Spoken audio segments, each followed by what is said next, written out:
Sun Run had a whole bunch of different challenges than we've faced in the past.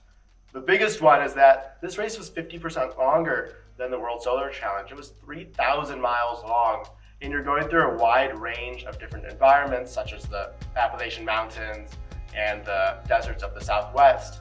So from that perspective, from an engineering perspective, there were a lot of new challenges there to be faced. At the beginning when we were in New York City, it was a really surreal experience, and I remember making the remark that we were either the most idiotic team ever to drive a solar car through Times Square or the most bold, and I honestly think there was a bit of both.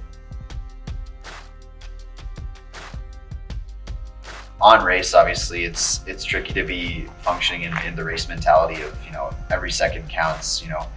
You're no longer just an engineer. You're part of a race team.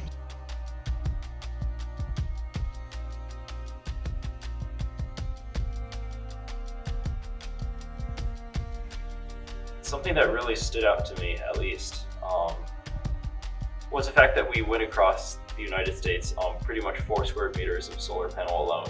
And if you think about it, 4 square meters really isn't that much, and it's incredible to see how far the technology has progressed since our first vehicle, Sunrunner, which was covered head to toe in gallium arsenide space-grade cells.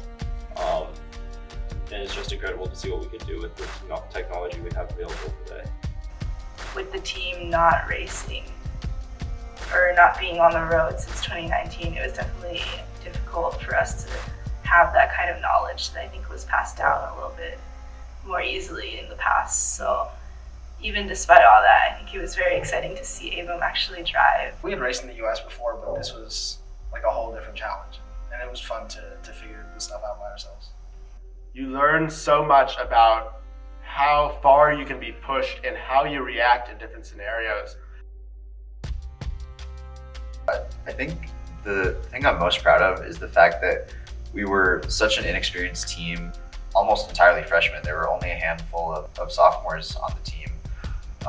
So I think it was a statement about, how much we were able to overcome. No matter how much experience you have, no matter how much knowledge you've learned, because I think a lot of the people on the team are very young, but they've learned at an extremely fast rate.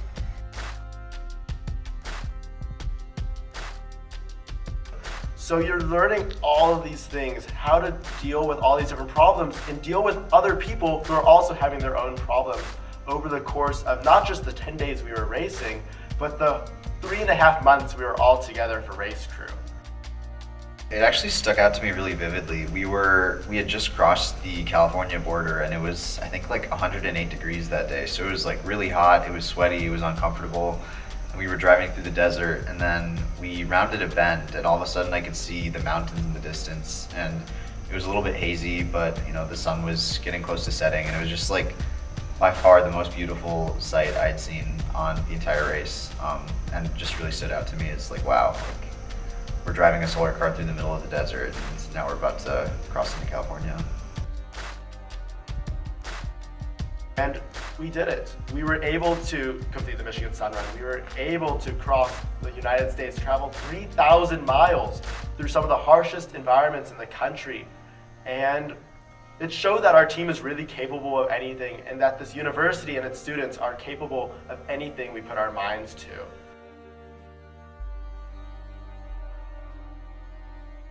After the finish line, we went to a pier just a few kilometers away from where we ended, and sort of watching the sun set over the Pacific Ocean was a really rewarding experience.